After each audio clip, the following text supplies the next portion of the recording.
1956, demolition crews working on the Boeing family's Highland Park estate in Seattle made a discovery that the aerospace industry had hoped would remain buried forever. Behind a steel door in what had been William Boeing's private study, workers found a climate-controlled vault containing thousands of documents, photographs, and aircraft parts that revealed the true cost of America's aviation dominance. A legacy built not on innovation and courage, but on systematic cover-ups of design flaws that killed pilots, deliberate sabotage of competitors' aircraft, and the development of secret weapons technology. For decades, the American public had celebrated the Boeing name as synonymous with aviation progress and national defense, believing they were witnessing the triumph of American engineering over the forces of gravity and war. The documents in that hidden vault told a different story: how Boeing aircraft were deliberately designed with fatal flaws that would eliminate test pilots who discovered company secrets, how competing aircraft manufacturers' planes were sabotaged to cause crashes that eliminated business rivals, and how the most celebrated achievements of American aviation were built on the systematic murder of anyone who threatened to expose the aerospace industry's darkest secrets. Most disturbing of all were the detailed records William Boeing had kept of what he privately called acceptable losses. Comprehensive lists of pilots, engineers, and government officials who had been deliberately killed when they discovered evidence of criminal activities that could have destroyed the aerospace industry's reputation. These files documented how test flights had been sabotaged to eliminate inconvenient witnesses, how design specifications had been falsified to hide structural defects that would cause crashes, and how entire aviation programs had been manipulated to ensure that knowledge of Boeing's criminal methods would die with the people who possessed it. The vault also contained evidence that many of aviation history's most tragic accidents, crashes that had allegedly resulted from pilot error or mechanical failure, had actually been carefully planned assassinations designed to eliminate individuals who threatened to expose the systematic fraud and murder that characterized the aerospace industry's development. Test pilots who questioned safety protocols, engineers who refused to approve defective designs, and military officials who investigated suspicious crash patterns had all died in apparent accidents that were actually sophisticated murder operations. But perhaps the most shocking discovery was documentation proving that the Boeing family had developed a network of assassins who specialized in causing aircraft crashes that appeared to be accidents, a murder system so sophisticated that it had eliminated hundreds of potential witnesses over 5 decades, while maintaining the facade of an industry dedicated to aviation safety and technological progress. These professional killers, many of whom were former military pilots trained in sabotage techniques, operated throughout the aviation industry, while ensuring that anyone who discovered evidence of systematic criminal activity would die before they could share their knowledge with authorities. The mansion that housed these horrors sat on 15 acres of meticulously landscaped grounds overlooking Lake Washington, surrounded by the homes of Seattle's industrial elite, whose fortunes had been built through similar methods of systematic murder disguised as business competition. From the outside, the Tudor Revival estate appeared to be nothing more than the elegant residence of America's most successful aviation pioneer. In reality, it served as the headquarters for industrial espionage operations and the planning center for assassination campaigns that had shaped the development of American aerospace technology through the deliberate elimination of anyone who possessed inconvenient knowledge. The discovery of these documents should have triggered the largest investigation into industrial murder in American history. Instead, the vault's contents were quickly confiscated by representatives of major aerospace companies, who worked with corrupt federal officials to ensure that the evidence would never see the light of day. The demolition workers who had found the vault were threatened into silence, while the documents themselves disappeared into classified archives where they remain hidden to this day. but to understand how William Boeing came to operate a private murder network that eliminated hundreds of aviators and engineers while building America's aerospace industry, and why he felt the need to maintain a secret vault documenting systematic criminal activities that spanned 5 decades, we must travel back to the forests of Michigan, where a young man first learned that in America, industrial progress required the systematic elimination of anyone who stood in the way of absolute profit and control. Timber Origins, the story of the Boeing family's legacy of aviation murder, begins not with the elegant mansion that would one day house evidence of systematic industrial killing, but with the birth of William Edward Boeing on October 1, 1881, in Detroit, Michigan. His father, Wilhelm Boeing, was a German immigrant who had built a substantial fortune through timber operations in Minnesota's vast forests, while his mother, Marie M. Ortmann, came from an Austrian family that had established successful banking operations serving German immigrant communities throughout the Midwest.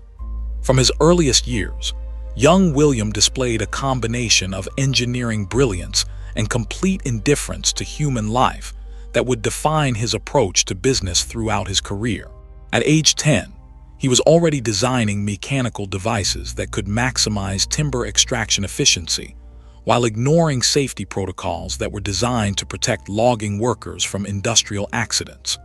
When local officials questioned whether his innovations might increase worker fatality rates, William replied that weak men who could not adapt to efficient operations deserved whatever consequences their inadequacy brought upon them. His childhood was marked by frequent exposure to the violent realities of late 19th century industrial operations,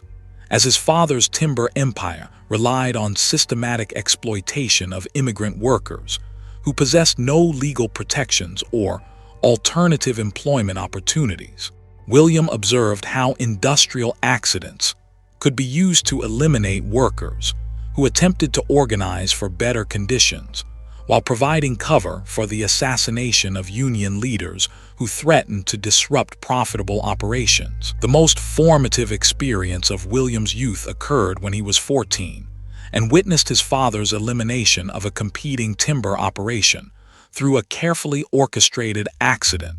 that killed the rival company's owner and several key employees. The incident, which was officially attributed to equipment failure, had actually been planned by Wilhelm Boeing as a demonstration of how industrial murder could be disguised as routine workplace hazards while eliminating business competition.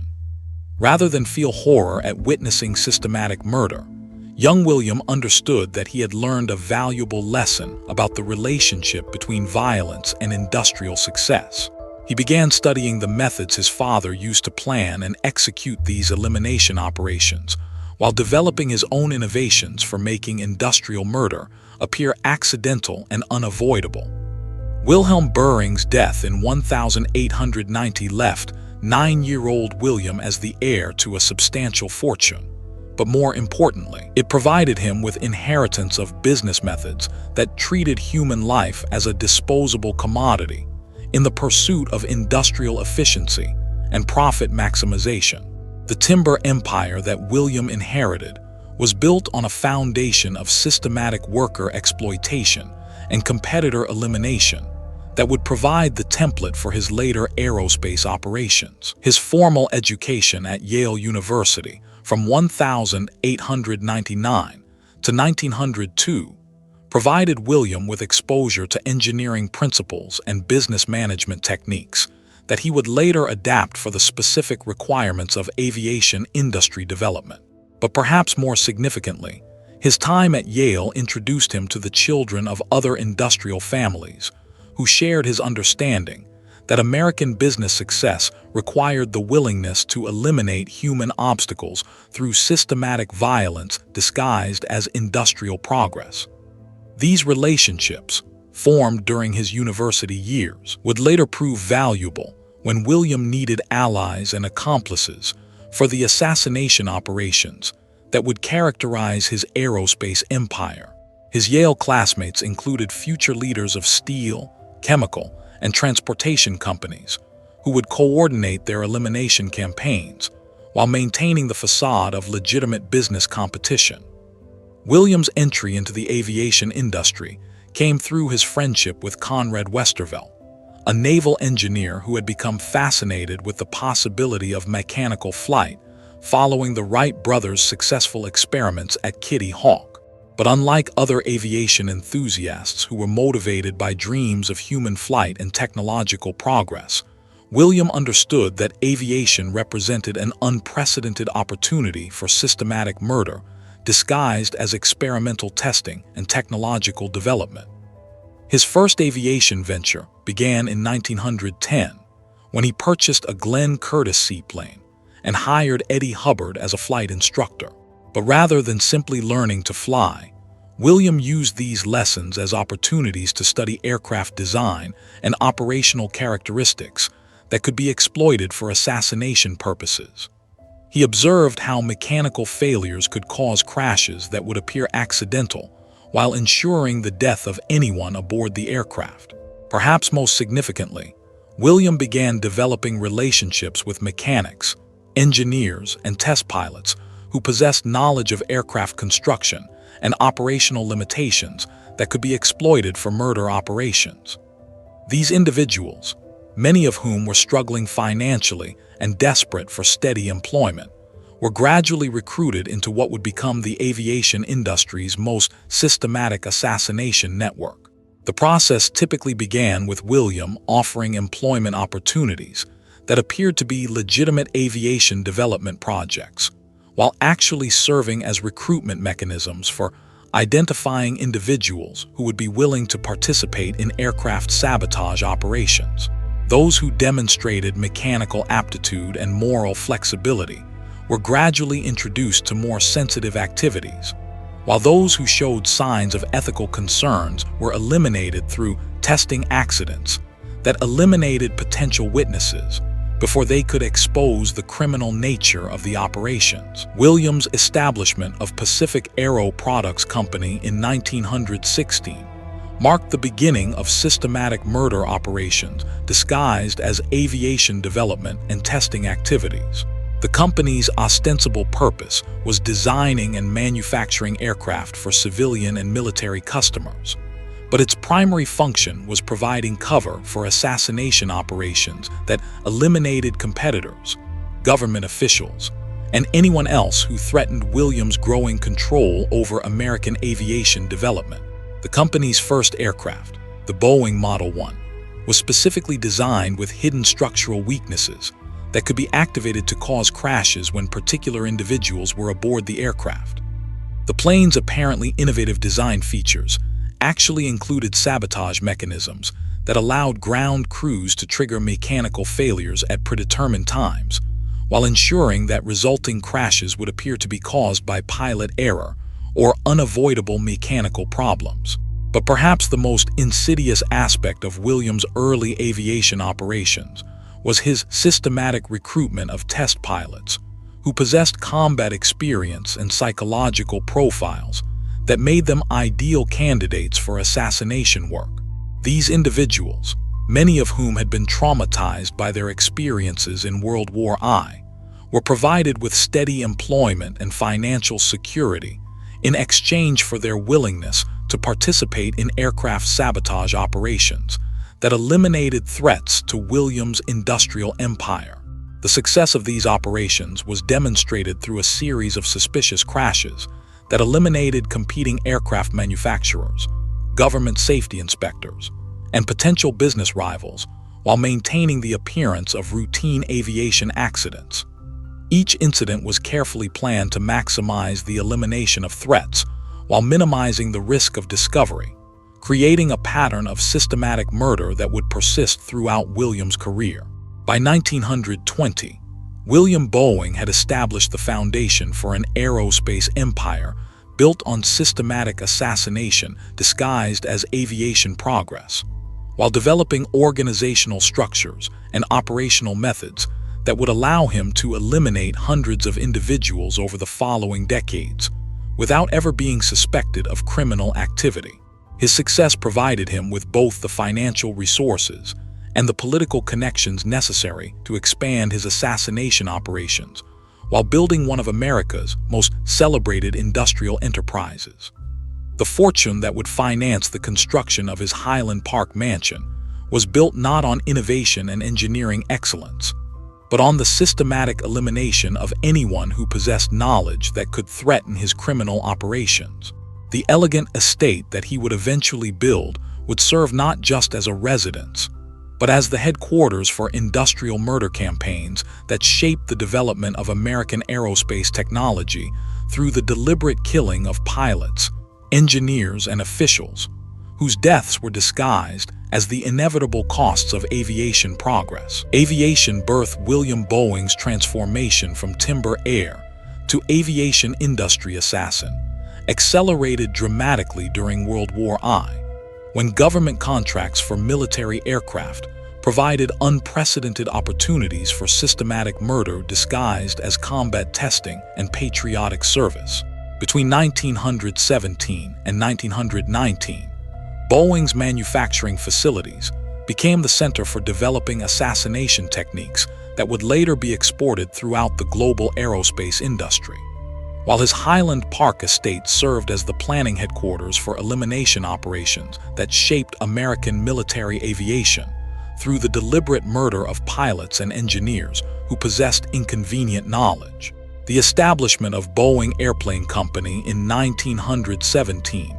marked the beginning of the most systematic integration of aircraft manufacturing with professional assassination services in industrial history. Unlike other aircraft manufacturers, who focused primarily on legitimate production and testing activities, Boeing understood that lasting success in the aviation industry would require the elimination of competitors, government inspectors, and military officials who might interfere with his plans for absolute control over American aerospace development. His first major assassination operation targeted Glenn Curtiss, the pioneering aviator and aircraft manufacturer, whose innovations threatened to eclipse Boeing's more primitive designs. Rather than attempt to compete through superior engineering or business practices, Boeing arranged for systematic sabotage of Curtiss aircraft, while recruiting mechanics and pilots who could provide intelligence about Curtiss operations and identify opportunities for elimination campaigns. The plan to eliminate Curtiss was developed during secret meetings at Boeing's Highland Park mansion, where he hosted military officials, aircraft designers, and criminal associates who coordinated activities designed to destroy competing aviation companies while transferring their assets to Boeing control. These gatherings, disguised as patriotic strategy sessions for supporting American military aviation, actually served as planning meetings for industrial murder campaigns that would eliminate dozens of aviation pioneers, while establishing Boeing's dominance through systematic violence. The assassination attempt against Curtiss involved the sabotage of his personal aircraft during a demonstration flight for military officials who were evaluating aircraft purchases for combat operations. Boeing operatives had gained access to Curtiss's hangar facilities through corrupt military personnel who provided security credentials in exchange for substantial financial payments and promises of post-war employment opportunities. The sabotage operation involved weakening crucial structural components that would cause the aircraft to disintegrate during flight, while creating the appearance of mechanical failure caused by design flaws rather than deliberate interference. But Curtiss's survival of the crash, though he was severely injured and never fully recovered his physical capabilities, demonstrated that Boeing's assassination techniques required refinement and more sophisticated implementation. Boeing's response to the failed assassination was to recruit experienced combat pilots who possessed specialized knowledge of aircraft vulnerabilities and sabotage techniques that had been developed during wartime operations. These individuals, many of whom had been trained in behind-the-lines sabotage by military intelligence services, provided Boeing with access to professional assassination methods that far exceeded anything available through civilian criminal networks. The recruitment process involved identifying military personnel who were facing financial difficulties or disciplinary action, while offering them lucrative post-war employment in exchange for their participation in assassination operations that would be disguised as aircraft testing and development activities. These recruits understood that their survival depended on absolute loyalty to Boeing, while maintaining complete silence about their criminal activities. Perhaps the most successful of these recruitment operations involved Captain Eddie Rickenbacker, America's most celebrated fighter ace, who was secretly recruited to Boeing's assassination network through a combination of financial inducements and blackmail related to his involvement in questionable combat activities during the war. Rickenbacker's participation provided Boeing with credibility and access to military aviation circles, while ensuring that potential witnesses to criminal activities would trust him sufficiently to expose themselves to elimination operations. The systematic nature of Boeing's wartime assassination program was revealed through the development of standardized aircraft modifications that could be quickly implemented to cause crashes while maintaining the appearance of routine mechanical failures. These modifications, which were designed by Boeing engineers specifically for assassination purposes, could be installed by trained mechanics in less than 30 minutes, while ensuring that resulting crashes would appear to be caused by pilot error or unavoidable equipment problems. The success of these assassination techniques was demonstrated through a series of suspicious crashes that eliminated competing aircraft designers, military officials who were investigating Boeing operations, and test pilots who had discovered evidence of deliberate sabotage in Boeing aircraft. Each incident was carefully planned to maximize the elimination of threats while minimizing the risk of discovery, creating a systematic murder program that operated throughout the military aviation establishment.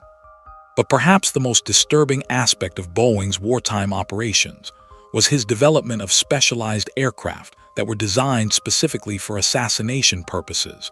while maintaining the appearance of legitimate military prototypes. These aircraft, which were presented to military officials as innovative combat designs, actually contained hidden features that allowed pilots to trigger fatal crashes of other aircraft through remote control mechanisms and electromagnetic interference systems. The testing of these assassination aircraft was conducted at remote military facilities, where crashes could be attributed to the inherent dangers of experimental flight testing, while ensuring that witnesses to deliberate sabotage would be eliminated along with their intended targets. The success of these operations provided Boeing with both substantial military contracts and the elimination of individuals who might have exposed his systematic use of murder to maintain business advantages. Boeing's integration with military aviation development during World War I also provided him with access to classified information about foreign aircraft designs and manufacturing techniques that he used to eliminate international competitors while establishing American dominance in global aviation markets. His access to military intelligence allowed him to identify foreign aviation pioneers who posed threats to American industry while coordinating assassination operations that were disguised as wartime espionage and counterintelligence activities. The most systematic of these international assassination operations involved the elimination of European aircraft designers who had developed innovations that exceeded American capabilities, while threatening to establish foreign dominance in post-war civilian aviation markets. These operations were conducted through a combination of direct sabotage and the recruitment of foreign agents who provided intelligence about target movements, while ensuring that elimination operations could be conducted without exposing Boeing's involvement. By 1919, Boeing had established himself as the dominant force in American aviation through a combination of legitimate manufacturing success and systematic assassination of competitors, government officials, and anyone else who threatened his control over the industry. His wartime profits exceeded $10 million, equivalent to more than $150 million today, while his assassination network had eliminated dozens of potential rivals and witnesses, while establishing organizational structures that would persist for decades. But perhaps most significantly, Boeing's wartime operations had demonstrated that aircraft could be used as perfect murder weapons that left no evidence of criminal activity, while providing cover for the systematic elimination of anyone who possessed knowledge that could threaten industrial empires built on violence and fraud. The techniques he developed during World War I would be refined and expanded throughout his career, creating a murder system that shaped American aerospace development through the deliberate killing of hundreds of aviators, engineers, and officials, whose deaths were disguised as the inevitable costs of aviation progress. The mansion that Boeing began planning during the war's final months would serve not just as a residence, but as the headquarters for assassination operations that would eliminate anyone who threatened to expose the criminal foundations of American aviation supremacy. The elegant estate would house the evidence of systematic murder, while providing the security and communication facilities necessary for coordinating elimination campaigns that would persist for decades. Highland Fortress in 1920, William Boeing began construction of what would become both a monument to aviation achievement and the headquarters for the most systematic assassination program in American industrial history. The Highland Park Estate, built on 15 acres overlooking Lake Washington, was designed not simply as a family residence, but as a fortress that could protect the evidence of systematic murder while providing the sophisticated facilities necessary for coordinating elimination operations throughout the global aerospace industry. The selection of the Highland Park location was strategically calculated to provide both the social prestige that Boeing required for his public image and the security features necessary for his criminal operations. The estate's elevated position offered commanding views of the surrounding area, while making surveillance or attack from neighboring properties virtually impossible. More importantly, the property's size and isolation allowed for the construction of hidden facilities that could serve assassination planning and evidence storage purposes, without attracting attention from local authorities or potential witnesses. The architect selected for the project was Charles Platt, a prominent designer who had previously created estates for other American industrialists whose fortunes had been built through questionable methods. But Boeing's requirements went far beyond those of typical wealthy clients, as he demanded facilities that could serve both elegant entertainment and criminal conspiracy purposes, while maintaining absolute security against potential discovery.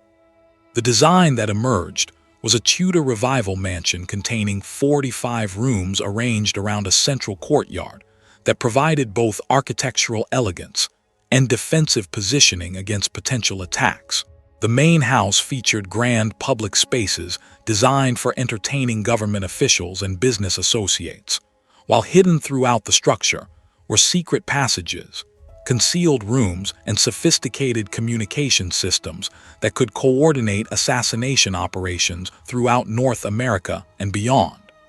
But the mansion's most important features were its underground levels, which contained facilities specifically designed for planning and coordinating aircraft sabotage operations. The basement complex included a sophisticated map room where flight routes and aircraft schedules could be analyzed for assassination opportunities,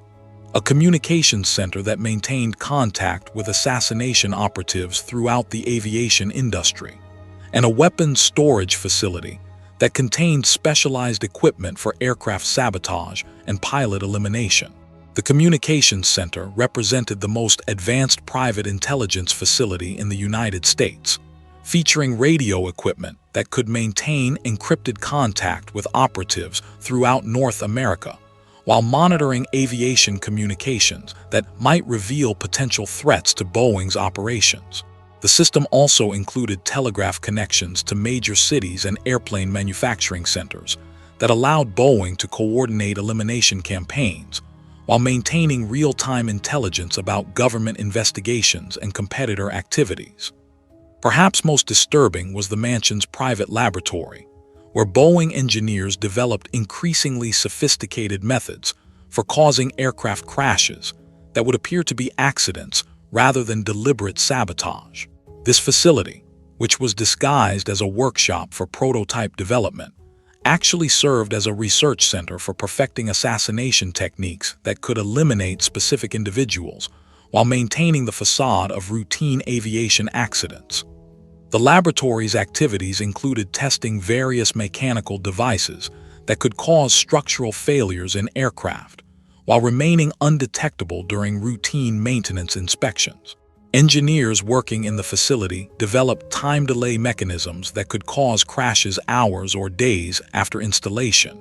remote control systems that could trigger failures from distances of several miles, and chemical treatments that could weaken aircraft components while leaving no trace of tampering. The mansion's guest facilities were designed to accommodate the aviation industry officials, military officers, and government representatives who were essential to Boeing's assassination operations, while providing security that ensured these individuals could never expose the criminal nature of their activities. Guest rooms contained hidden surveillance equipment that recorded conversations and activities, while the estate's recreational facilities provided informal settings where sensitive criminal planning could be disguised as social entertainment.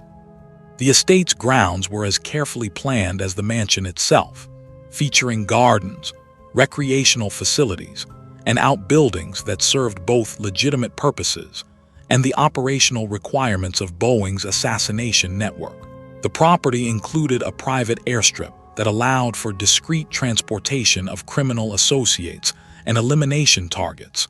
while extensive landscaping provided cover for the underground tunnels that connected various buildings and facilities throughout the estate. The tunnel system was one of the mansion's most sophisticated features, providing secure movement between the main house, laboratory facilities, and communication centers, while ensuring that criminal associates could coordinate activities without being observed by estate staff or potential government surveillance. The tunnels also provided emergency escape routes that could be used if the estate ever came under attack from law enforcement or competing criminal organizations. The construction process itself revealed the systematic secrecy that characterized Boeing's operations, as workers were recruited from different cities and housed in separate accommodations to prevent them from understanding the full scope of what they were building. Each craftsman was responsible for only a small portion of the work,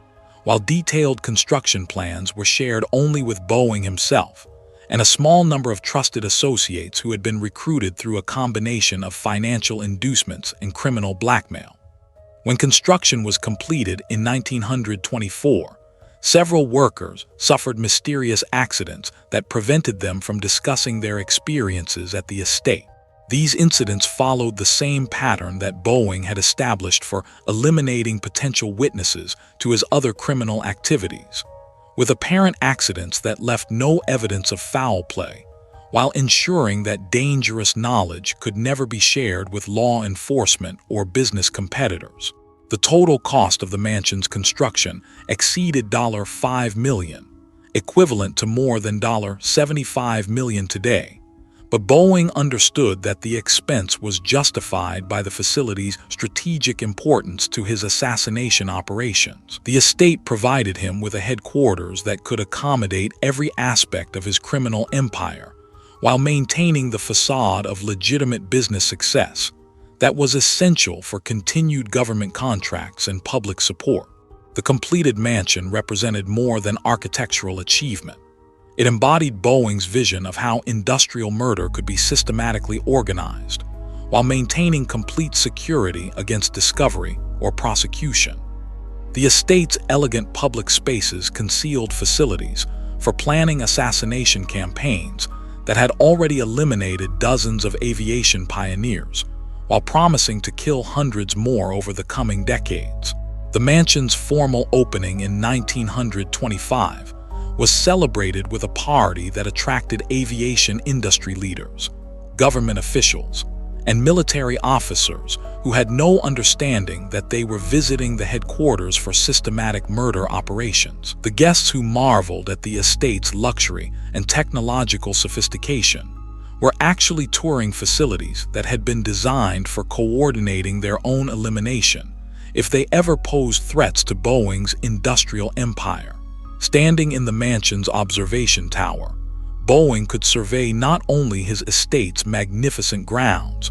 but also the Seattle skyline, where his aircraft manufacturing facilities were producing both legitimate aviation products and specialized assassination equipment. The view encompassed both the legitimate business empire that provided his public reputation and the criminal network that had made his industrial dominance possible through the systematic elimination of competitors and potential witnesses. The Highland Park estate would serve as Boeing's primary residence and operational headquarters for more than 3 decades, hosting the planning meetings and coordination sessions that shaped American aviation development through deliberate murder campaigns. The mansion's secret facilities would preserve evidence of hundreds of assassination operations, while providing the security necessary for continuing criminal activities that would persist long after Boeing's death. But even as he enjoyed the luxury and security that his wealth had provided,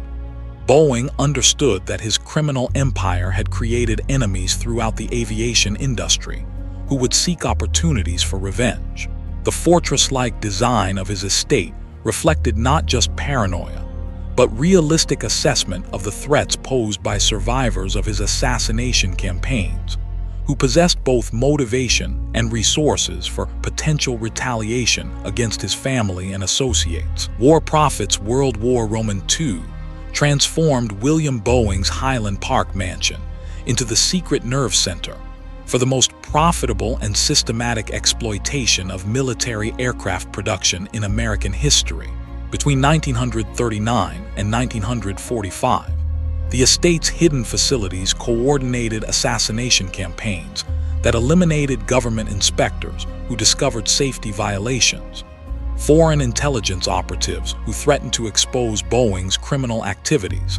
and military officials who attempted to investigate suspicious patterns of aircraft failures that had killed hundreds of American pilots. The outbreak of war in Europe provided Boeing with unprecedented opportunities to expand his assassination operations, while generating enormous profits through military contracts that were secured through systematic elimination of competing bidders and government officials who might have interfered with his criminal activities. His early intelligence gathering about German aircraft development allowed him to eliminate American aviation pioneers who possessed knowledge that might have allowed the United States to develop superior aircraft without relying on Boeing's deliberately defective designs. Boeing's most systematic wartime operation involved the deliberate sabotage of American military aircraft that were designed by competing manufacturers, ensuring that Boeing products would appear superior through comparison, while eliminating pilots and engineers who might have discovered evidence of Boeing's systematic fraud. This operation, which was coordinated from the mansion's underground communications center, resulted in the deaths of more than 300 American aviators, whose crashes were attributed to pilot error rather than deliberate sabotage. The sabotage operations were conducted through a network of mechanics, inspectors, and military personnel who had been recruited through a combination of financial inducements and blackmail related to their personal vulnerabilities. These operatives understood that their continued employment and personal safety depended on absolute loyalty to Boeing, while maintaining complete silence about their criminal activities. Perhaps the most successful of these sabotage campaigns targeted the consolidated B-24 Liberator, a bomber aircraft that had demonstrated superior performance characteristics compared to Boeing's B-17 Flying Fortress. Rather than attempt to improve his own designs through legitimate engineering development, Boeing arranged for systematic sabotage of B-24 aircraft that caused crashes during testing and combat operations, while creating the impression that the design was fundamentally flawed. The sabotage techniques used in these operations were sophisticated and virtually undetectable, involving the introduction of metal fatigue through chemical treatments that would cause structural failures after predetermined flight hours, the installation of electronic devices that could interfere with navigation and communication systems, and the modification of engine components that would cause failures during critical flight phases. But perhaps most disturbing was Boeing's systematic targeting of foreign aviation experts who had been recruited by the American government to assist with aircraft development programs. These individuals, many of whom possessed knowledge of advanced European aviation technology that exceeded American capabilities, were eliminated through a combination of aircraft crashes, apparent industrial accidents, and assassination operations that were disguised as enemy sabotage. The most notorious of these operations involved the elimination of a team of British aircraft designers who had been developing advanced fighter aircraft technology that threatened to make Boeing's military products obsolete. The assassination was conducted through the sabotage of a transport aircraft that was carrying the design team to a secret meeting with American military officials, resulting in a crash that killed all aboard while destroying evidence of revolutionary aviation technology that could have shortened the war by months. Boeing's wartime profits were enormous, exceeding $50 million annually at their peak, but they were generated not through superior engineering or manufacturing efficiency,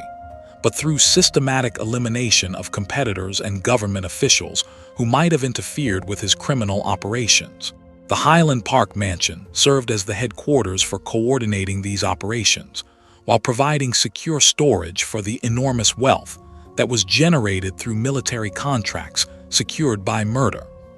The mansion's role as a coordination center for wartime assassination operations was revealed through the sophisticated intelligence network that Boeing had established throughout the military aviation establishment. His operatives included high-ranking officers in the Army Air Forces, civilian officials in the War Department, and foreign intelligence agents who provided information about enemy aviation capabilities while identifying opportunities for elimination operations. These intelligence operations were coordinated from the mansion's communications center, which maintained encrypted contact with operatives throughout the military establishment, while monitoring enemy communications that might reveal threats to Boeing's operations. The information gathered through these networks allowed Boeing to anticipate and eliminate threats, while maintaining operational security that prevented discovery of his criminal activities. Perhaps the most systematic aspect of Boeing's wartime operations was his development of specialized aircraft that were designed specifically for assassination purposes, while maintaining the appearance of legitimate military prototypes. These aircraft contained hidden features that allowed pilots to trigger fatal crashes of other aircraft through various sabotage mechanisms, creating a fleet of flying murder weapons that operated throughout the military aviation establishment. The testing of these assassination aircraft was conducted at remote military facilities, where crashes could be attributed to the inherent dangers of experimental flight testing, while ensuring that witnesses to deliberate murder would be eliminated along with their intended targets. The success of these operations provided Boeing with both substantial military contracts and the systematic elimination of individuals who possessed knowledge that could have exposed his criminal empire. Boeing's integration with wartime intelligence operations also provided him with opportunities to eliminate foreign competitors while expanding American dominance in post-war aviation markets. His assassination teams conducted operations throughout occupied Europe and the Pacific Theater, eliminating aircraft designers and manufacturing specialists who might have threatened American aviation supremacy,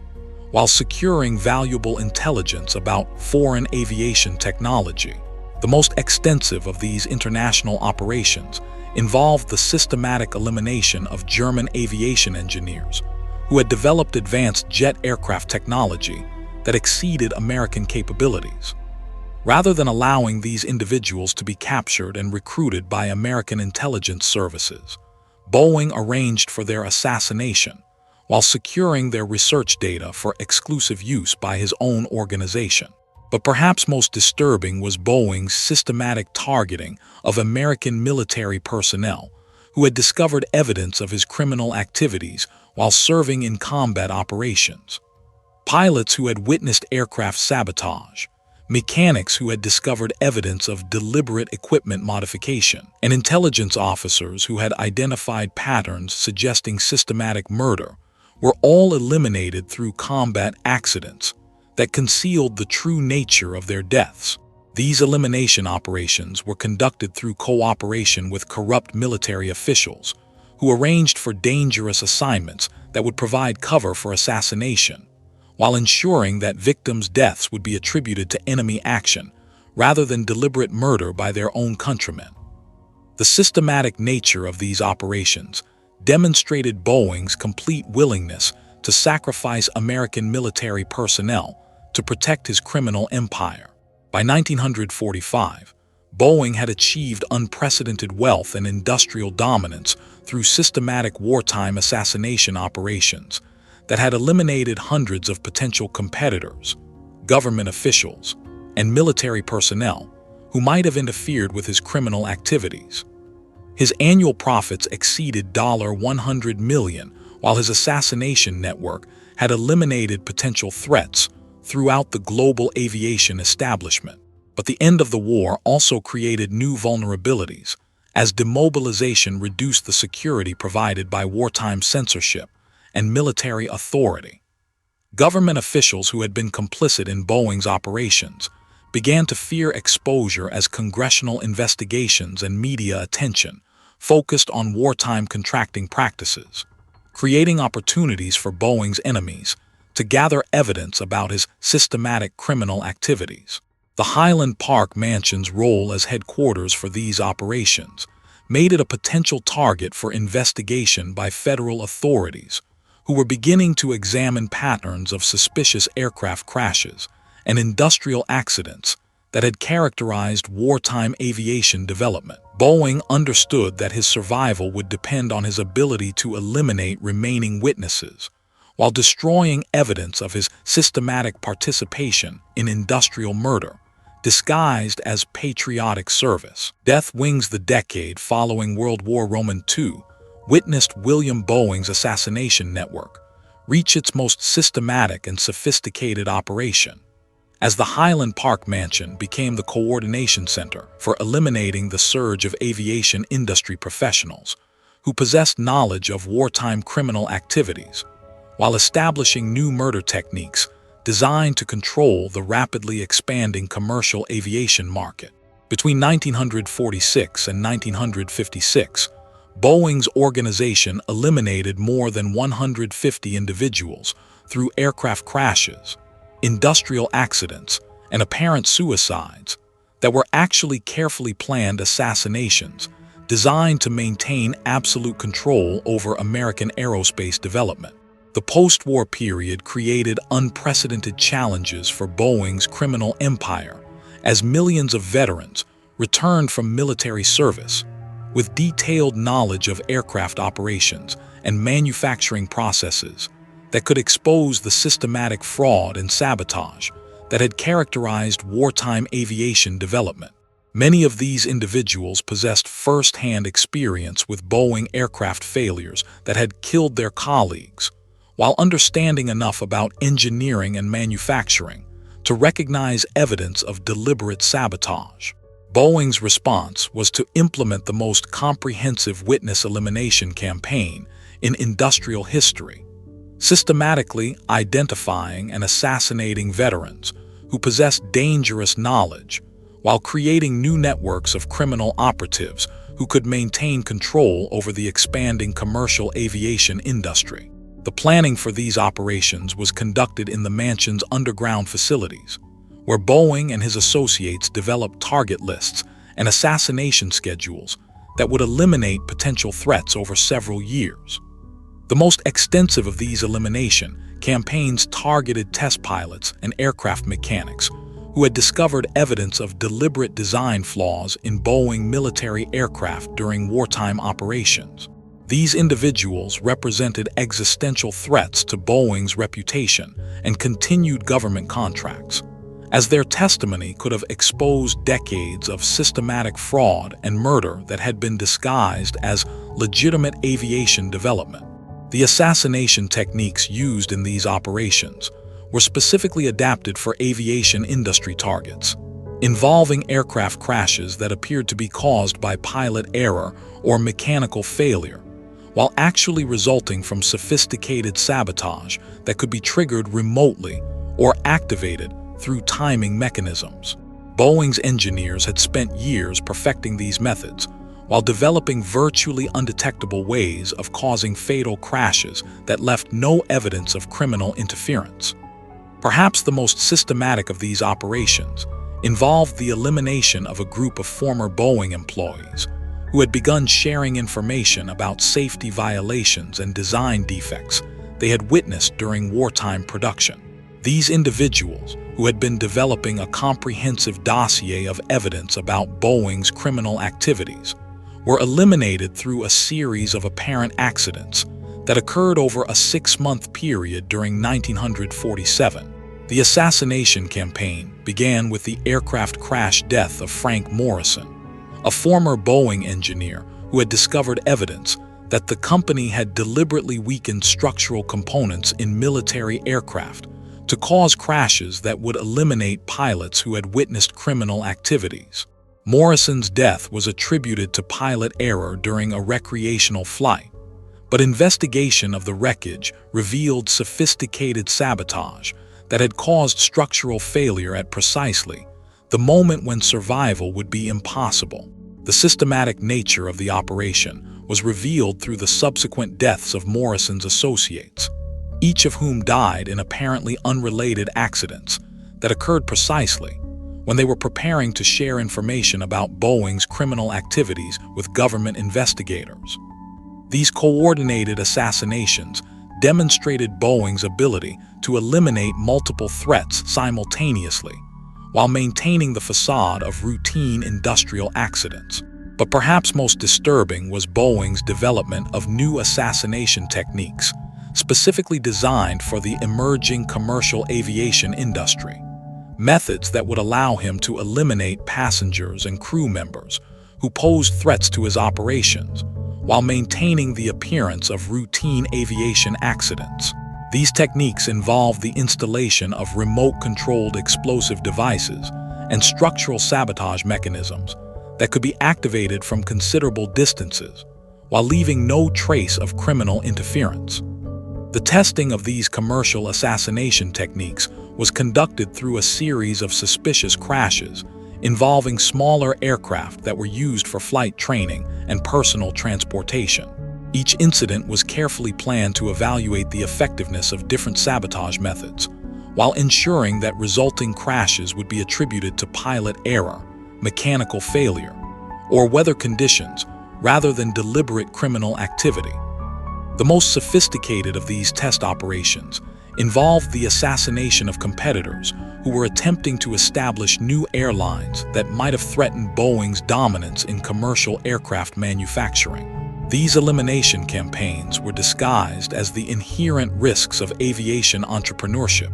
while actually representing systematic murder designed to maintain Boeing's monopolistic control over American commercial aviation. The Highland Park Mansion's communications center served as the coordination hub for these expanding assassination operations, maintaining contact with criminal operatives throughout the aviation industry, while monitoring government investigations and potential threats to Boeing's empire. The facility's sophisticated radio and telephone equipment allowed Boeing to coordinate elimination campaigns across multiple time zones, while ensuring that operational security was maintained. Perhaps most revealing of the systematic nature of these operations was Boeing's development of specialized training programs for recruiting and preparing new assassination operatives who could maintain his criminal network as older agents retired or were themselves eliminated to prevent potential exposure. These programs, which were disguised as technical training for aviation industry employment, actually provided instruction in aircraft sabotage, target identification, and murder techniques that were specifically adapted for aviation environments. The training was conducted at remote facilities throughout the Pacific Northwest, where recruits could practice sabotage techniques on actual aircraft, while learning to cause crashes that would appear accidental to investigators. The most successful graduates of these programs were integrated into Boeing's manufacturing operations and airline maintenance facilities, where they could conduct assassination operations while maintaining cover identities as legitimate aviation professionals. Boeing's systematic elimination of aviation industry professionals during this period also extended to foreign competitors who threatened American dominance in emerging international aviation markets. His assassination teams conducted operations throughout Europe and Latin America, eliminating aircraft designers and airline executives who might have established competitive alternatives to American aviation companies. The most extensive of these international operations involved the systematic elimination of British aviation professionals who were developing advanced commercial aircraft technology that could have challenged American dominance in the rapidly expanding post-war airline industry. Rather than competing through superior engineering or business practices, Boeing arranged for the assassination of key British designers while securing their research data for exclusive American use. But perhaps the most systematic aspect of Boeing's post-war assassination program was his targeting of government officials and journalists who were beginning to investigate patterns of suspicious aviation accidents that had characterized wartime and post-war aircraft development. These individuals represented the greatest threats to Boeing's continued operation, as their investigations might have exposed evidence of systematic criminal activity spanning decades. The elimination of these potential investigators was conducted through highly sophisticated operations that involved extensive surveillance, infiltration of their organizations, and carefully planned assassinations that would appear to be routine accidents or personal tragedies unrelated to their professional activities. The success of these operations ensured that serious investigation of aviation industry criminal activities would be delayed for decades, while allowing Boeing's network to continue expanding. By 1956, Boeing's post-war assassination operations had eliminated virtually all immediate threats to his criminal empire, while establishing organizational structures that would allow systematic murder to continue under the direction of his successors. The Highland Park Mansion had served as the command center for the most comprehensive industrial assassination program in American history, coordinating the deaths of hundreds of individuals while generating enormous profits through the elimination of competition and potential government interference. But the very success of these operations created new vulnerabilities as the systematic nature of aviation industry fatalities began to attract attention from federal investigators who possessed resources and authority that exceeded those of previous threats to Boeing's empire. The decade of systematic murder that had followed World War II was ending, but the criminal network that had been established would continue operating for decades under the direction of Boeing's chosen successors. Military secrets. The establishment of the Cold War defense industry in the 1950s provided William Boeing's criminal network with unprecedented opportunities to expand assassination operations while developing secret weapon systems that violated international law and created new categories of military murder disguised as technological development. The Highland Park Mansion became the headquarters for coordinating these activities with CIA operatives and military intelligence officials who shared Boeing's understanding that American aerospace dominance required the systematic elimination of anyone who possessed knowledge that might threaten national security or corporate profits. Boeing's entry into Cold War intelligence operations began in 1947, When CIA officials approached him about developing aircraft and weapons systems that could be used for covert operations, while maintaining plausible deniability for the American government. These officials understood that Boeing's extensive assassination network and demonstrated willingness to eliminate inconvenient witnesses made him an ideal contractor for projects that required absolute secrecy and the elimination of anyone who might expose sensitive operations. The first of these classified projects involved the development of aircraft specifically designed for assassination missions, planes that could deliver poison gas, biological weapons, or conventional explosives while appearing to be routine civilian or military aircraft. The engineering work for these projects was conducted at secret facilities on Boeing's estate, where specialized aircraft were designed and tested under cover of legitimate aviation development activities. Perhaps the most systematic of these operations was Project Redbird, a classified program that developed aircraft capable of conducting assassination missions against foreign leaders while maintaining the appearance of routine aviation accidents. These specialized planes contained hidden compartments for weapons systems and could be operated by remote control to eliminate both targets and pilots who might have served as witnesses to criminal activities. The testing of these assassination aircraft was conducted at remote military facilities throughout the Pacific Northwest, where crashes could be attributed to experimental flight testing, while actually representing the systematic elimination of test pilots and engineers who had gained knowledge about the aircraft's true capabilities. Boeing's organization had developed efficient methods for recruiting test pilots through financial inducements, while ensuring that their knowledge would be eliminated along with their lives once testing was completed. But perhaps most disturbing was Boeing's development of biological weapons delivery systems that could introduce deadly diseases into target populations while maintaining the appearance of natural disease outbreaks. These systems, which were designed in collaboration with military researchers who had been recruited from former Nazi biological weapons programs, represented some of the most systematic violations of international law in American military history. The biological weapons research was conducted in laboratories hidden beneath the Highland Park mansion,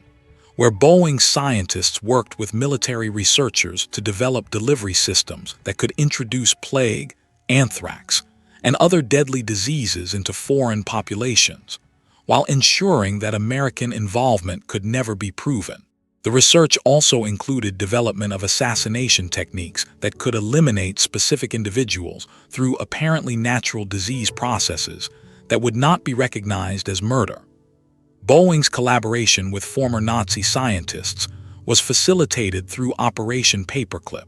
the secret program that brought German researchers to the United States while concealing their war crimes from public knowledge. These scientists provided Boeing with access to advanced research into biological weapons and human experimentation,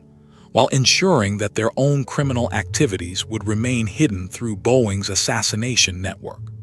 The mansion's underground facilities served as safe houses for these Nazi scientists, while they conducted research into weapons systems that violated every principle of international law and human decency. Boeing understood that these individuals represented both valuable assets and dangerous liabilities, requiring protection from potential war crimes prosecution, while ensuring that their knowledge could be eliminated if they ever threatened to expose American involvement in illegal weapons development. Perhaps the most extensive of Boeing's Cold War assassination programs involved the systematic elimination of foreign scientists and engineers who possessed knowledge that could threaten American technological superiority in aerospace and weapons development. These operations were conducted throughout Europe, Asia, and Latin America under cover of intelligence gathering,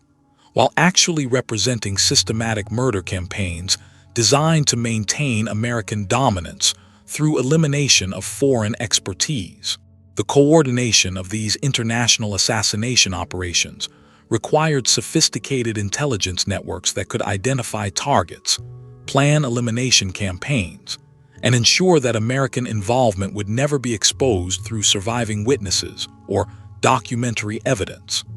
The Highland Park Mansion's communications center served as the command hub for these activities, while maintaining contact with operative networks throughout the world. Boeing's systematic targeting of foreign aviation experts was particularly comprehensive, involving the elimination of hundreds of engineers, designers, and manufacturing specialists who might have contributed to foreign aerospace capabilities that could challenge American military or commercial dominance. These assassination campaigns were often disguised as industrial espionage, while actually representing the systematic murder of entire research teams whose knowledge threatened American interests. The most extensive of these elimination operations targeted Soviet aviation researchers who were developing advanced aircraft technology that could have challenged American military superiority during the early years of the Cold War. Rather than attempt to compete through superior engineering or counterintelligence, Boeing arranged for the systematic assassination of Soviet scientists while ensuring that their research would be disrupted through the elimination of key personnel.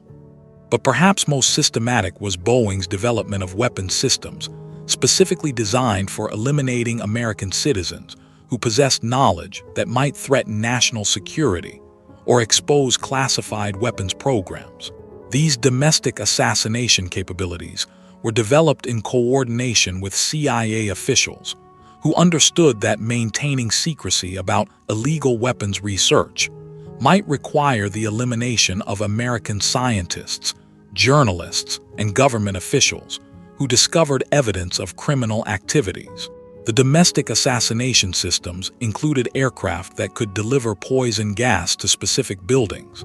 electronic weapons that could cause apparent heart attacks or strokes in targeted individuals, and conventional explosives that could be disguised as industrial accidents or routine aviation crashes. These capabilities provided Boeing and his CIA associates with the ability to eliminate any American citizen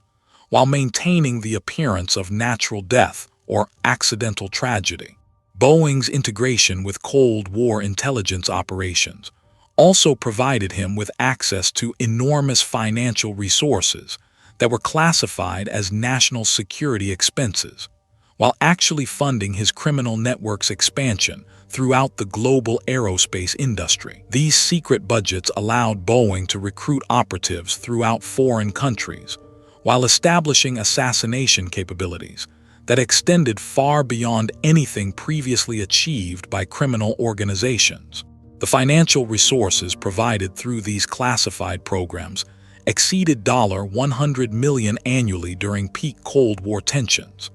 funds that were used to establish assassination networks throughout allied and enemy nations, while ensuring that American aerospace interests would be protected through systematic elimination of foreign competitors and potential threats to technological superiority. By 1960, Boeing's Cold War assassination network had eliminated thousands of foreign scientists, engineers, and government officials, while developing weapons systems that represented the most systematic violations of international law in American history. The Highland Park Mansion had served as the command center for operations that shaped the early Cold War through systematic murder, while establishing precedents for intelligence agency collaboration with criminal organizations that would persist for decades. But the integration of Boeing's criminal network with official intelligence operations also created new vulnerabilities as congressional oversight and media attention began focusing on CIA activities that might have involved illegal domestic operations. The systematic nature of Boeing's assassination programs made him a potential liability for intelligence officials who might face prosecution if their collaboration with criminal organizations was ever exposed to public scrutiny. Cold conspiracies, the height of Cold War tensions in the 1960s, transformed William Boeing's Highland Park Mansion into the secret coordination center for the most extensive collaboration between corporate assassination networks and government intelligence agencies in American history. During this period, Boeing's criminal organization worked directly with CIA operatives, military intelligence officials, and foreign intelligence services to eliminate thousands of individuals throughout the world, while developing weapons systems and assassination techniques that shaped international relations through systematic murder disguised as Cold War necessity. The escalation of Boeing's intelligence collaboration began with the failed Bay of Pigs invasion in 1961, when CIA officials approached Boeing about providing aircraft and assassination services that could eliminate Cuban government officials, while maintaining plausible deniability for American involvement. These officials understood that Boeing's decades of experience in systematic murder made him an ideal contractor for operations that required the elimination of witnesses and the complete destruction of evidence.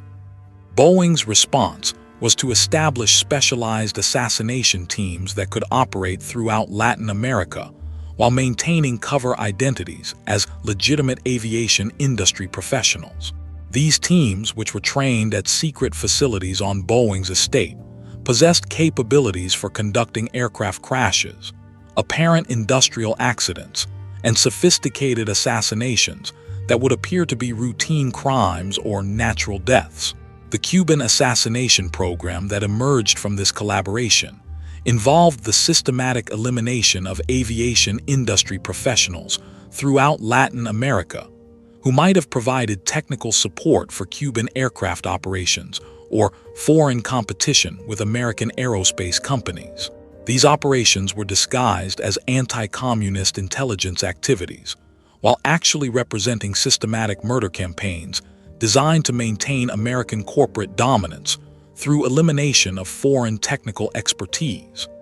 But perhaps most extensive was Boeing's collaboration with Operation Phoenix, the CIA program that conducted systematic assassination campaigns throughout Southeast Asia during the Vietnam War era. Boeing provided specialized aircraft and technical personnel for these operations, while ensuring that his own criminal activities would be protected through intelligence agency cover and classified funding that exceeded his previous resources. The Phoenix operations, conducted with Boeing assistance, involved the elimination of more than 20,000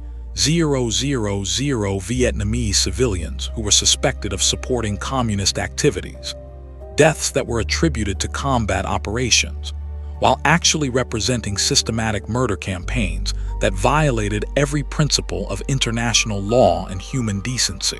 Boeing's aircraft were specifically modified to deliver chemical weapons and conventional explosives that could eliminate entire villages, while maintaining the appearance of routine military operations. Boeing's aircraft modifications for these assassination campaigns included the development of delivery systems for biological weapons that could introduce deadly diseases into target populations, while ensuring that American involvement could never be proven through forensic evidence. These systems represented the culmination of decades of research into biological warfare that had been conducted in collaboration with former Nazi scientists, while violating international agreements that prohibited such weapons development. The Highland Park Mansion's underground laboratories served as development centers for these biological weapons, while providing secure storage for the chemical and biological agents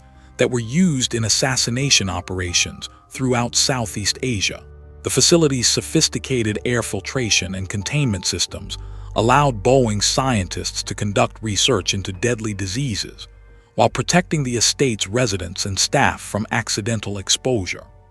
Perhaps most disturbing was Boeing's systematic targeting of American military personnel, who had discovered evidence of illegal weapons use or civilian assassination campaigns during their service in Southeast Asia. These individuals represented existential threats to Boeing's collaboration with intelligence agencies, as their testimony could have exposed decades of systematic war crimes that had been conducted under cover of legitimate military operations. The elimination of these American witnesses was conducted through sophisticated assassination operations that were disguised as combat casualties, post-traumatic stress suicides, and apparent industrial accidents that occurred after veterans returned to civilian employment.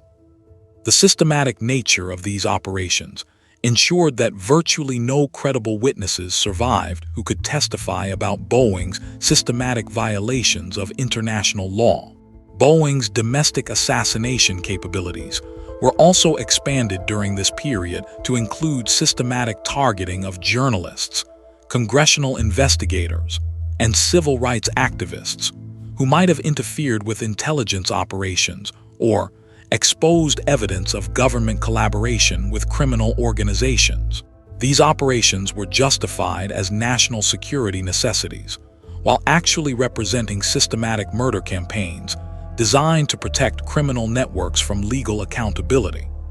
The most extensive of these domestic operations involved the elimination of journalists who were investigating connections between corporate defense contractors and intelligence agency assassination programs. Rather than risk exposure through congressional investigation or media attention,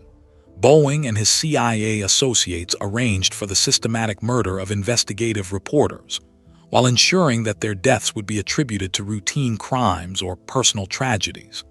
But perhaps most systematic was Boeing's collaboration with foreign intelligence services that shared American interests in eliminating individuals who posed threats to corporate or governmental power. These international assassination operations involved coordination with British, French, and German intelligence services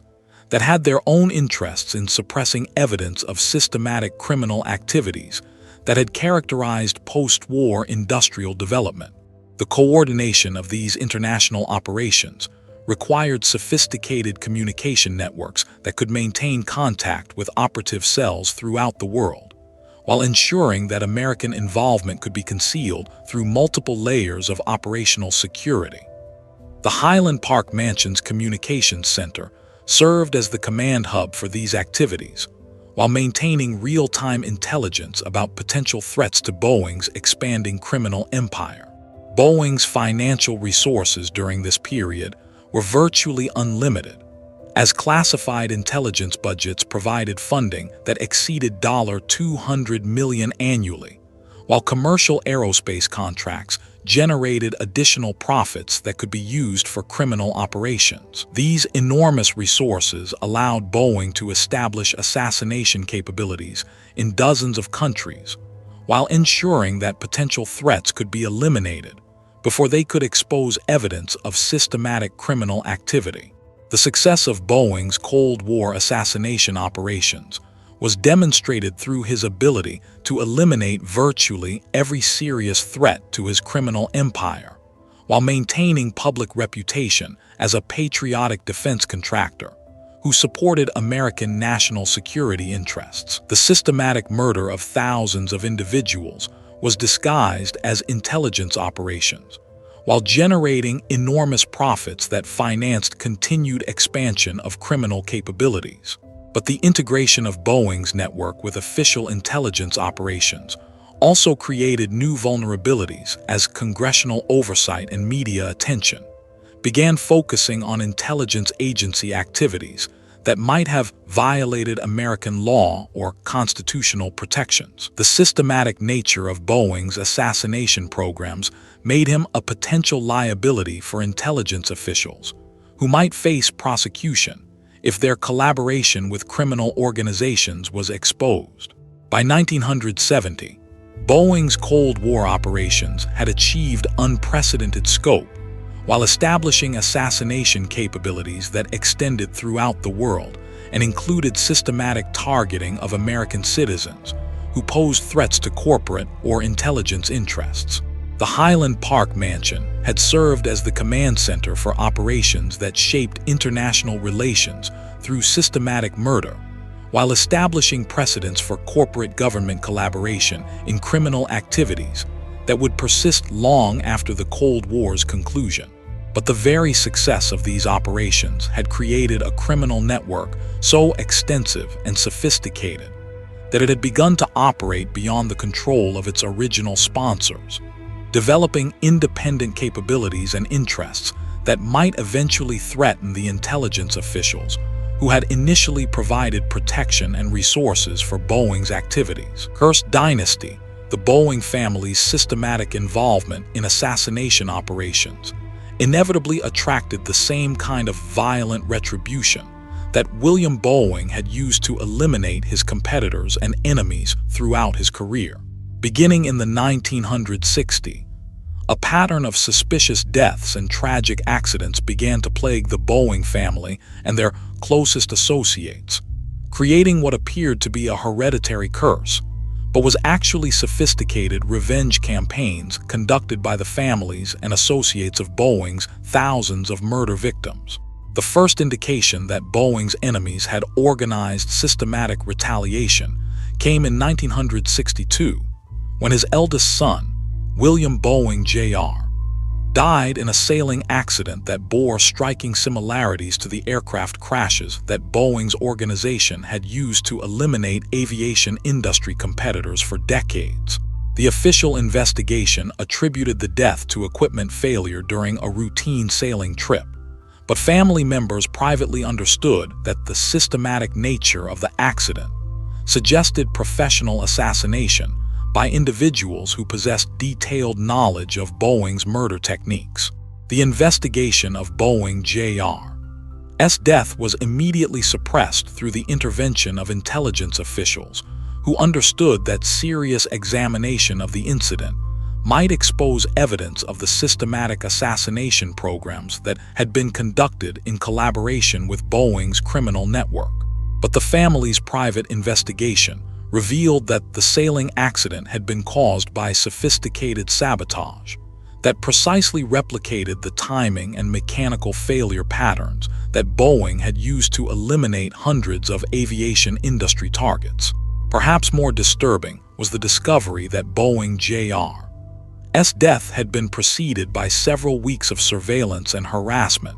that suggested his elimination had been planned by individuals who possessed detailed knowledge of Boeing family activities and security procedures. These individuals had apparently gained access to family schedules, travel plans, and personal information that could only have been obtained through infiltration of Boeing's security organization or corruption of family employees.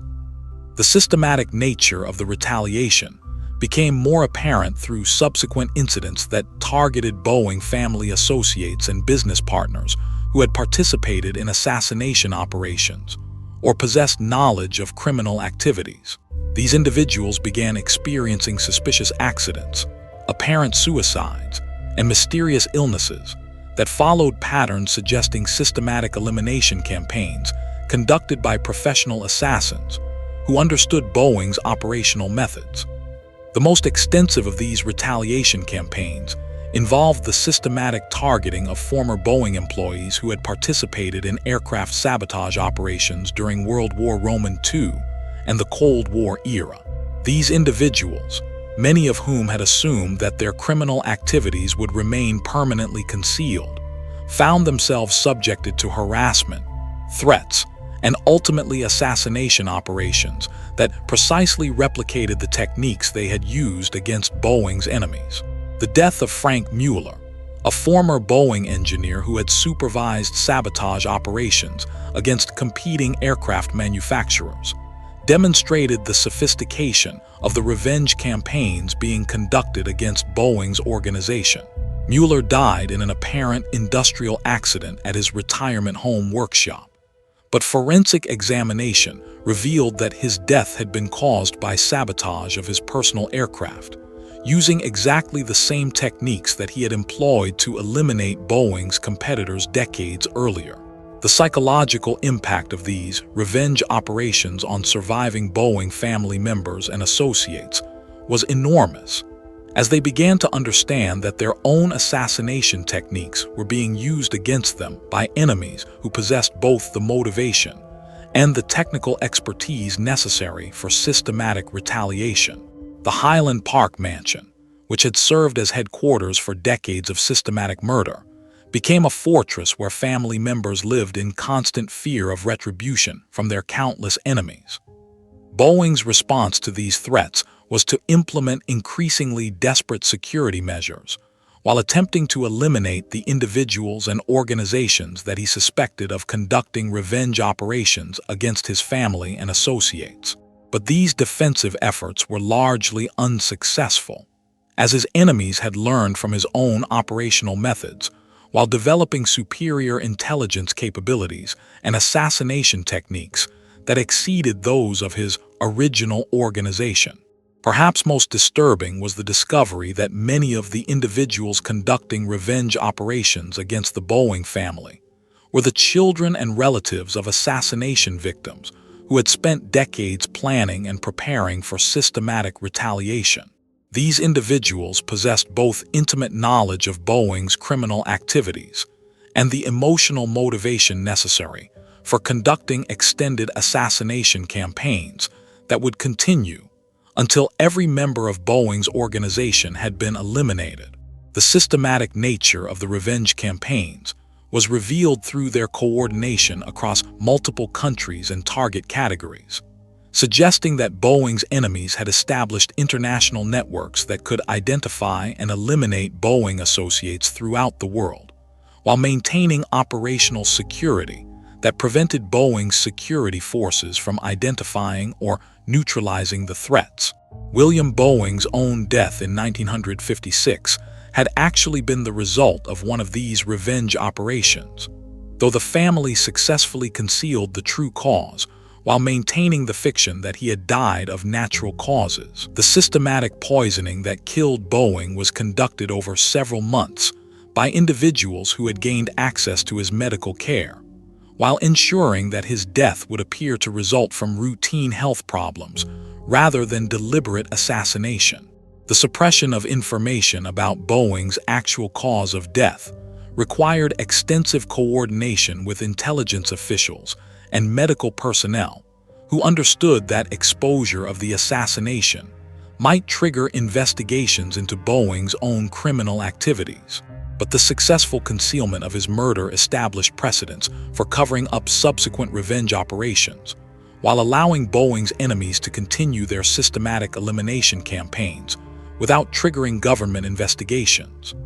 By 1970, the revenge campaigns against Boeing family members and associates had eliminated dozens of individuals while creating an atmosphere of terror that made normal family life impossible. The Highland Park Mansion, which had once served as the command center for systematic assassination operations, had become a prison where surviving family members lived under constant threat from enemies whose patience and determination exceeded even Boeing's own criminal capabilities. The systematic nature of these revenge operations demonstrated that Boeing's decades of systematic murder had created networks of enemies who possessed both the resources and the technical expertise necessary for conducting professional assassination campaigns that would continue for generations. The family that had profited from systematic violence was now experiencing the same kind of systematic retribution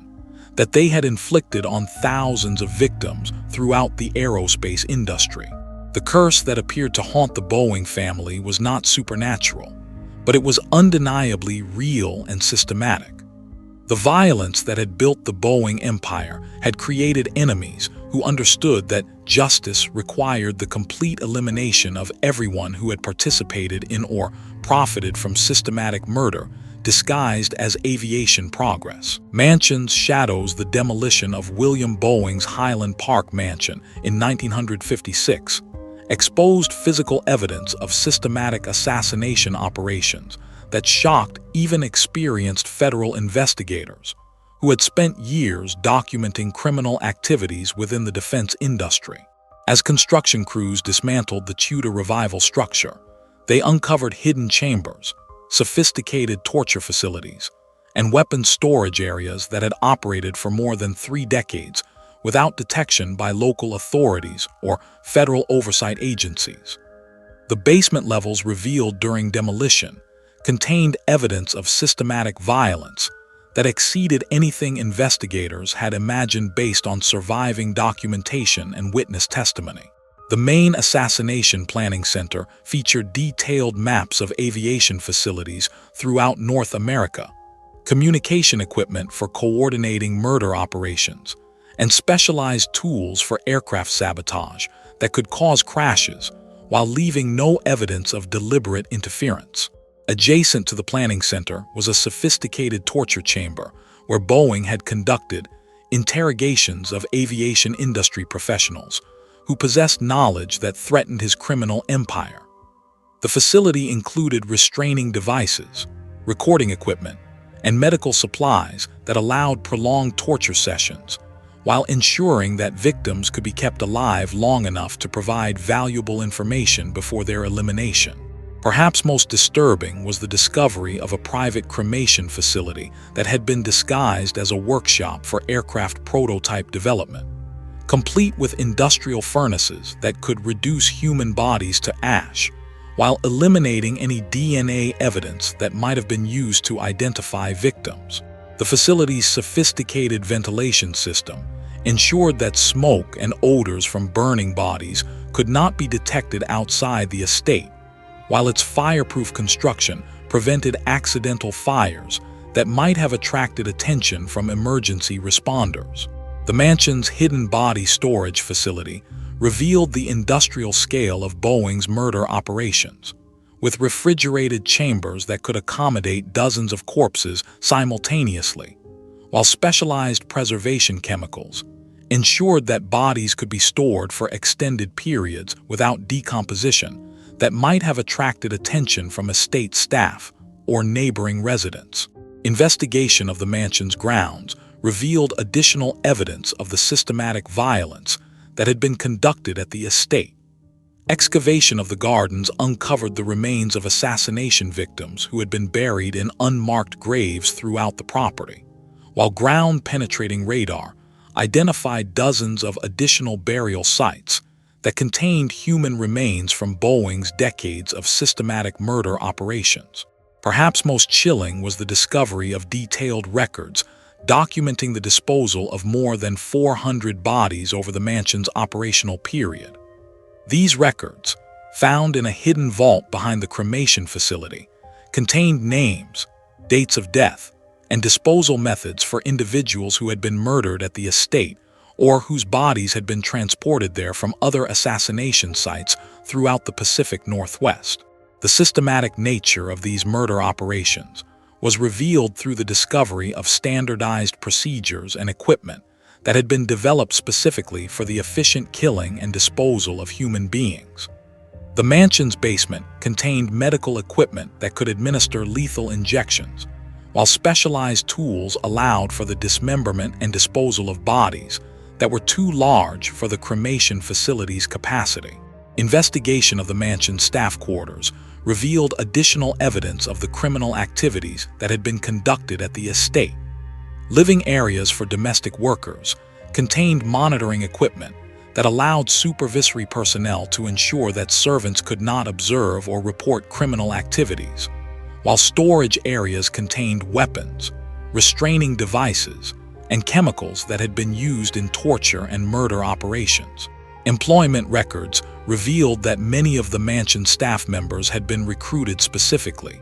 because of their criminal backgrounds and their willingness to participate in violent activities without questioning orders or reporting suspicious behavior to outside authorities. These individuals, many of whom had themselves been victims of blackmail or intimidation, understood that their continued employment and personal safety depended on absolute silence about their experiences at the estate. But perhaps the most significant discovery was the mansion's sophisticated communication system that had connected Boeing's assassination operations to similar facilities operated by other defense industry executives throughout the United States and internationally. Encrypted telephone lines and radio equipment had allowed for the coordination of murder campaigns across multiple countries while maintaining security against interception by law enforcement agencies. The communication records revealed that Boeing's mansion had served as the headquarters for a network of assassination facilities that extended throughout the defense industry, creating a coordinated system of systematic murder that operated across corporate boundaries, while maintaining the facade of legitimate business competition between different aerospace companies. The evidence discovered during the mansion's demolition provided federal prosecutors with documentation of criminal activities that involved hundreds of individuals throughout the defense industry, intelligence community, and government oversight agencies. But the scope and complexity of these crimes made prosecution virtually impossible, while the classified nature of many operations ensured that evidence would remain permanently sealed from public scrutiny. Perhaps most tragic was the discovery of personal effects belonging to murdered aviation industry professionals, including flight logs, engineering notebooks, and personal letters that had been kept as trophies by those who had participated in their elimination. These items provided investigators with definitive proof that many supposedly accidental deaths had actually been carefully planned assassinations, while revealing the casual cruelty that had characterized the aerospace industry's treatment of its own employees.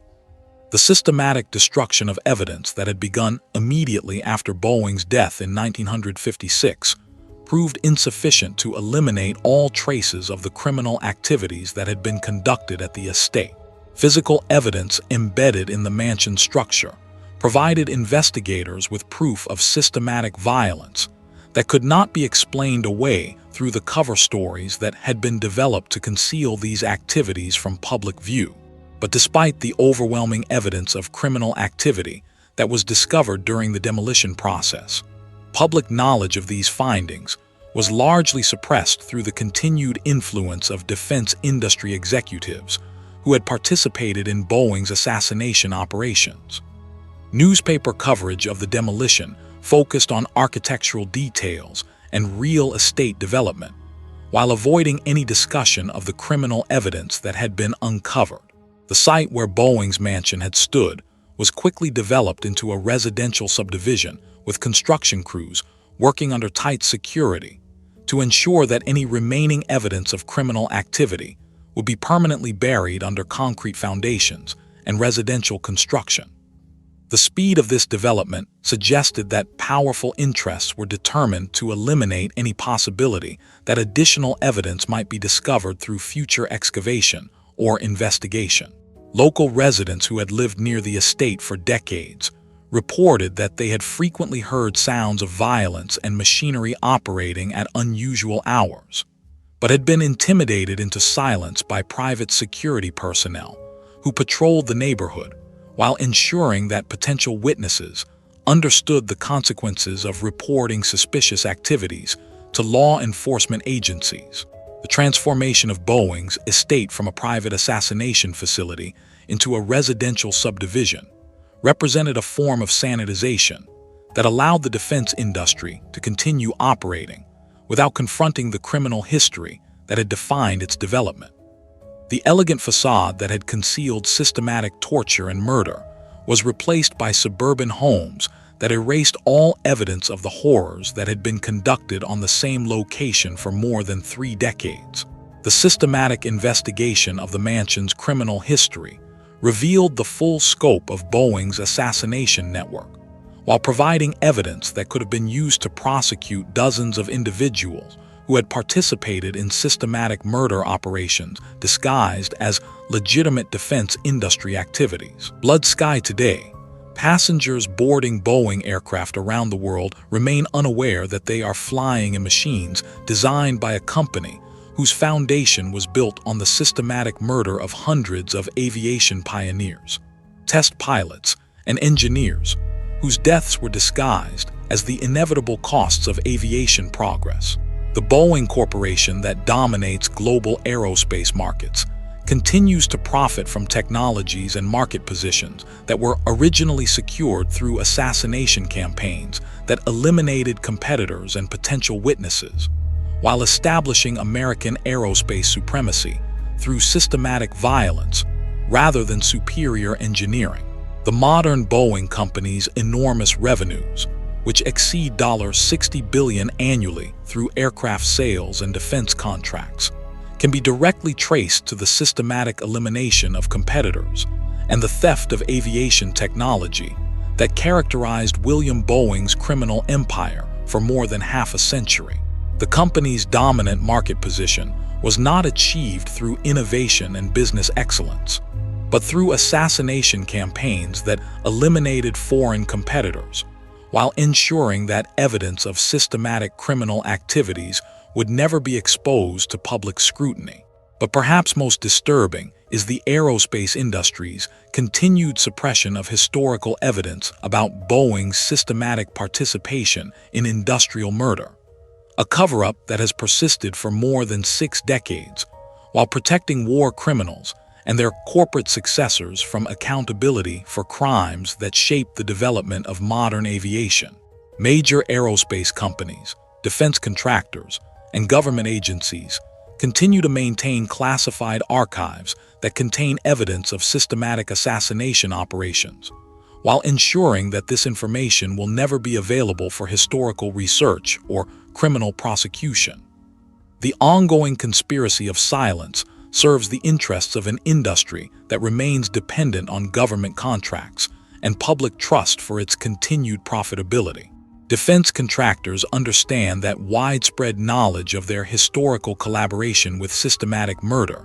would undermine public support for military spending,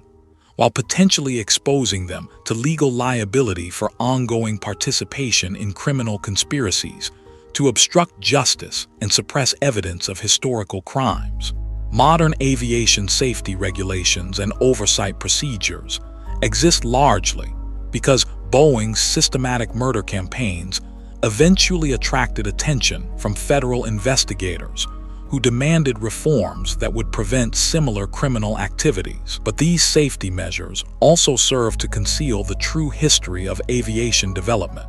while maintaining the fiction that previous aviation accidents were caused by engineering challenges rather than deliberate assassination operations. The families of Boeing's assassination victims have never received compensation or acknowledgement for their losses,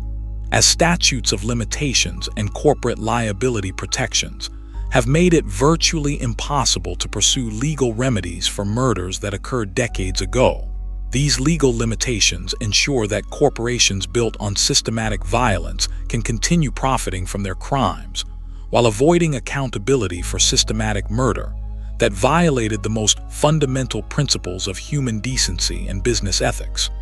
Perhaps most tragic is the psychological impact of this ongoing cover-up on the families and communities that lost loved ones to Boeing's assassination campaigns. Aviation museums and historical organizations continue to celebrate Boeing's contributions to aviation progress, while completely ignoring the systematic murder that made those contributions possible, forcing victims' families to watch their loved ones' killers celebrated as heroes and pioneers. The Highland Park neighborhood where Boeing's mansion once stood now contains suburban homes whose residents remain unaware that they are living on a site where hundreds of aviation industry professionals were tortured and murdered over several decades. The transformation of this location from a center of systematic violence to a symbol of suburban prosperity